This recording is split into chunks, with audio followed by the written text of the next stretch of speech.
Former President Donald Trump has remained the clear frontrunner for the 2024 GOP nomination. But with a pile of potential legal troubles looming, some Republicans have been searching for an alternative if he falters.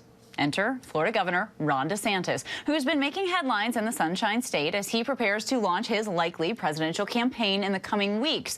And DeSantis has checked off a list of must-dos before taking on Trump, from a Trump-given nickname to venturing overseas in an effort to beef up his foreign policy credentials. And now today, one of the final items on his to-do list, with the Florida legislature approval of a bill that would allow him to run for president and still remain governor. So in tonight's Prime Focus, we take a look at how DeSantis got to where he is today and whether he's ready to take on Trump. Here's ABC's Jay O'Brien. Think you know Ron DeSantis? Think again. As Trump's super PACs dump millions of dollars into attack ads against Ron DeSantis, the Florida governor landing political punches of his own. I don't know what goes into paying hush money to a porn star to secure silence over some type of alleged affair. I can't speak to that. That was the first time DeSantis even publicly jabbed at Trump. But the back and forth hasn't stopped there. 69 for Trump, and I think 18 or 19 for DeSanctimonious.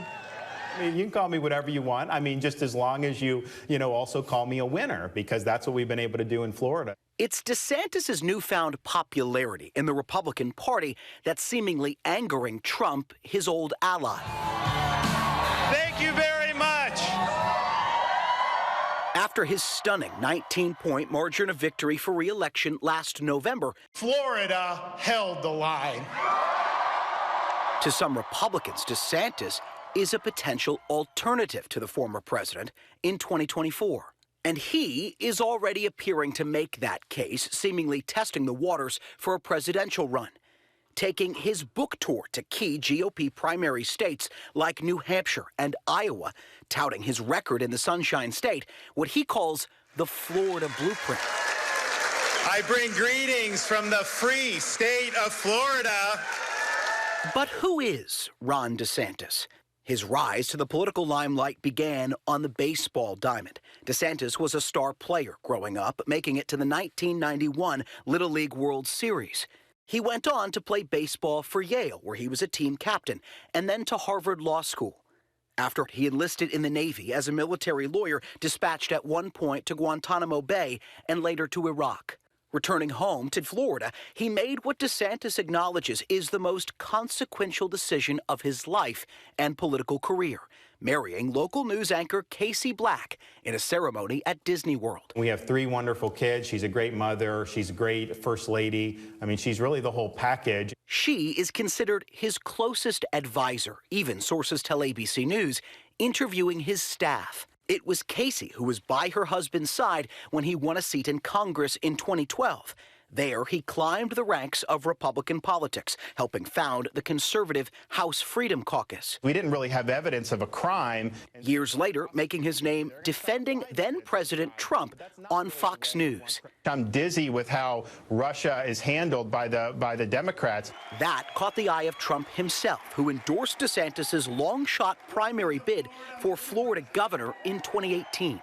Something DeSantis touted every chance he got, even releasing this ad. Ron loves playing with the kids. Build the wall. He reads stories. Then Mr. Trump said, "You're fired." I love that part. DeSantis won that primary and then the general election by a less than 1% margin, only about 30,000 votes. I, Ron DeSantis, do solemnly swear. But it was the pandemic that turned Ron DeSantis into a household name. We protected people's rights. We protected people's jobs. While initially closing businesses to stop the virus's spread, DeSantis reopened Florida earlier than any other state. A lot of people in your profession who waxed poetically for weeks and weeks about how Florida was going to be just like New York. Wait 2 weeks, Florida's going to be next. Just like Italy, wait 2 weeks. Well, hell, we're 8 weeks away from that, and it hasn't happened. And while COVID surges did come to Florida, DeSantis remained a fierce critic of mask mandates and lockdown. You do not have to wear those masks. I mean, please take them off. Honestly, it's not doing anything. The governor drawing criticism from some local officials who felt he cut off their ability to fight the virus. Our governor has taken a lot of our tools away from us. But DeSantis drew bipartisan praise for his handling of another disaster. This is off of Main Street. When Hurricane Ian hit Florida's shores last year. We are cutting through the bureaucracy. We are cutting through the red tape. DeSantis also gaining attention for flashpoint issues. We're not going to teach our kids to hate our country or to hate each other. Like his hallmark legislation banning the teaching of critical race theory in schools and prohibiting employers from requiring certain forms of diversity training. Stances that drew rebukes from his opponents. In the state of Florida, no one is teaching critical race theory. It's a bill in search of a problem. DeSantis also signing into law the Parental Rights in Education Act. What critics labeled the Don't Say Gay bill, prohibiting classroom instruction about sexual orientation and gender identity in schools, recently expanded to grades K through 12. And also signing into law a 6-week abortion ban. Does it say that in the bill? I'm asking you to tell me what's in the bill, because you are pushing false narratives. Confrontation becoming a hallmark of DeSantis' style. If I could complete the question, though. So you're going to give a speech or ask a question? His clashes with the press highlighted in this 2022 ad titled Top Gov. Don't accept their narrative. It's wrong. It's a fake narrative. DeSantis also at the center of other issues, like his decision to fly migrants from the U.S.-Mexico border to Martha's Vineyard, and his public spat with Disney, the parent company of ABC News. Disney should not be exempt from the laws that every single person in Florida has to pass. Disney now suing DeSantis, accusing the Florida governor of waging a relentless campaign to weaponize government power against Disney in retaliation for expressing a political viewpoint unpopular with certain state officials. DeSantis responding. Giving companies their own governments, that is not what a free market is all about. And facing criticism from LGBTQ groups for his administration's move to ban sex reassignment surgery and puberty-blocking therapies, often called gender-affirming care, for trans kids. Governor DeSantis has shown himself to be dangerous to not just Floridians, but to Americans. Fear. It's fear that's happening with the LGBTQ community. There's fear that's happening with the Black community. State Republicans, though, arguing his landslide re-election win shows Floridians are behind the governor. The message that Governor DeSantis has tapped in and the relationship that he has built with the voters, it's working. We're seeing it in districts where we never would have thought Republicans could be elected. Governor, old show you falling behind Trump. Any thoughts on that? I'm not a candidate, so we'll see if and when that changes.